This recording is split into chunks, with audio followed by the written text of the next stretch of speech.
গাজায় যুদ্ধবিরতি চুক্তি অনুযায়ী পঞ্চম ধাপে একে একে মুক্তি দেওয়া হচ্ছে ৩ ইসরায়েলি জিম্মিদের। রেড ক্রসের মধ্যস্থতায় হামাস ও ইসরায়েলের মধ্যে এটি কার্যকর হচ্ছে। এর বিনিময়ে ইসরায়েলের কারাগার থেকে ছাড়া পাবেন ১৮৩ ফিলিস্তিনি বন্দী। এদিকে যুদ্ধবিরতির মধ্যেও পশ্চিম তীরের শহরগুলোতে থামছেই না ইসরায়েলের অভিযান।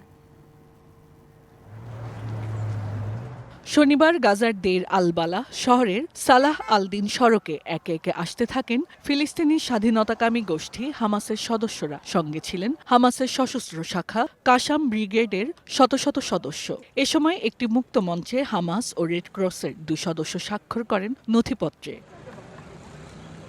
এর পরপরই চুক্তি অনুসারে মুক্তি দেওয়ার জন্য রেড ক্রসের গাড়িবহরে করে আনা হয় ৩ ইসরায়েলি জিম্মিকে। তারা হলেন এলি সারাবি, ওহাদ বেন এমি এবং আল রেভি। এরই মধ্যে তাদেরকে ফিরে পাওয়ার বিষয়টি নিশ্চিত করেছে ইসরায়েলি সেনারা।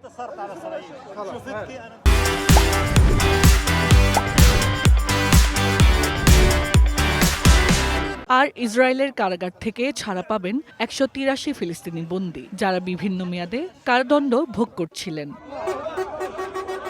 যুদ্ধবিরতির পর এখন পর্যন্ত হামাসের কাছ থেকে মুক্তি পেল ৫ থাইল্যান্ডের নাগরিক সহ ১৩ ইসরায়েলি। এর পরিবর্তে নেতানিয়াহু প্রশাসনের কাছ থেকে এখন পর্যন্ত মুক্তি পেয়েছেন প্রায় ৬০০ ফিলিস্তিনি।